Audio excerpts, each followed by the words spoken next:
የኢትዮጵያ ካቶሊካዊት ቤተክርስቲያን ሊቀ ጳጳስ ብፁዕ ካርዲናል አቡነ ብርሃነ ኢየሱስ የኢየሱስ ክርስቶስ የልደት በዓል ገናን በማስመልከት የእንኳን አደረሳችሁ መልእክትን አስተላልፈዋል። የልደት ወይም የገና በዓል የምስራች የሁሉም መሰረት የሆነው ኢየሱስ ክርስቶስ መወለዱን በእኛም መካከል ማደሩ ነው ያሉት ብፁዕ ካርዲናል አቡነ ብርሃነ ኢየሱስ እኛም አዲስ ፍጥረት መሆናችንን የሚያረጋግጡ ሐሳቦችና ተግባራት የትኞቹ ናቸው ብለን መጠየቅ ይገባል ነው ያሉት። 2018 ዓ.ም የጌታችን የመድኃኒታችን የኢየሱስ ክርስቶስ በዓለ ልደት በሰላም አደረሳችሁ አደረሰን።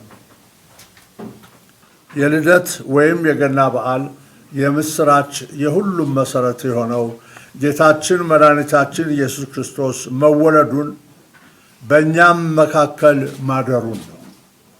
እንደ ማርያም ግርግም መምረጡ ከሰው አእምሮ አድማስ በላይ የሆነውን ትህትናውን እንድናስተውል ይጋብዘናል። ስለዚህ እኛም አዲስ ፍጥረት መሆናችንን የሚያረጋግጡ ሐሳቦችና ተግባራት የትኞቹ ናቸው ብለን ልንጠይቅ ያሻል። በግልም ሆነ በጋራ ምን ስናስብና ምን ስንሰራ ይሆን አዲስ ፍጥረት መሆናችንን የምንመሰክረው? የተወደዳችሁ ምእመናን፣ ሁላችንም የምንገረምበት በዓል ተሰጥቶናልና ከልብ እናመስግን። ምስጋናችንም ወደ ቤታችን፣ ወደ ጎረቤቶቻችን፣ ወደ ዕለታዊ ኑሯችን፣ ወደ ወንድሞቻችንና እህቶቻችን እንዲደርስ እንጸልይ።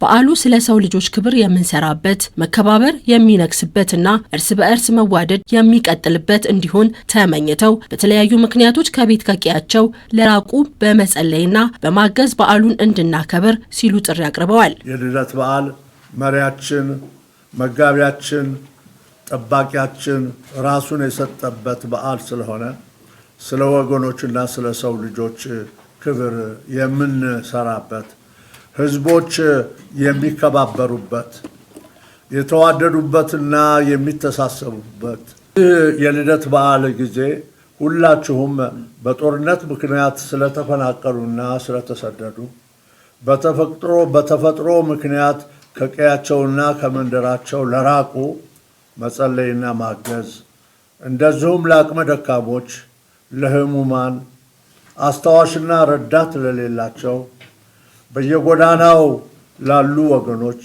ያለንን በመስጠትና በማካፈል፣ በማብላትና በማጠጣት፣ በማልበስ በዓሉን በደስታ እንዲያከብሩ ማድረግ ክርስቲያናዊ ግዴታችሁ መሆኑን እንድታውቁና በትህትናና በፍቅር በመፈጸም የልግስና ሥራ እንድታደርጉና እንድትፈጽሙ አደራ ማለት እወዳለሁ። ብፁዕ ካርዲናል አቡነ ብርሃነ ኢየሱስ የኢየሱስ ክርስቶስ የልደት በዓል የደስታ በዓል በመሆኑ ለታመመ ምሕረትን፣ ለተቸገረ ቸርነትና እንዲሁም ላዘነ መጽናናትን እንዲሰጥ ተመኝተው የሰላሙ ንጉሥ ሰላማዊ ኢየሱስ ክርስቶስ እውነተኛ ሰላም ለሀገራችን እንዲሰጥ በጸሎት እንበርታ ሲሉ መልእክታቸውን አስተላልፈዋል። በጌታችን በመድኃኒታችን በኢየሱስ ክርስቶስ የልደት በዓል ለታመሙት ምሕረትን፣ በተለያየ ሁኔታ በሐሳብ እና በጭንቀት በመከራ ላይ ለሚገኙት ጌታ ሰላሙንና ፍቅሩን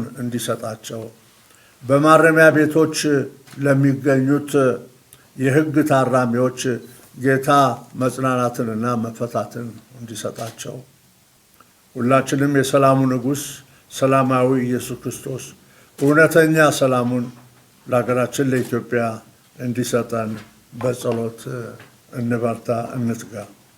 ልዑል እግዚአብሔር የተቀደሰና የተባረከ የልደት በዓል ያድርግልን። በስመ አብ ወወልድ ወመንፈስ ቅዱስ አሐዱ አምላክ አሜን።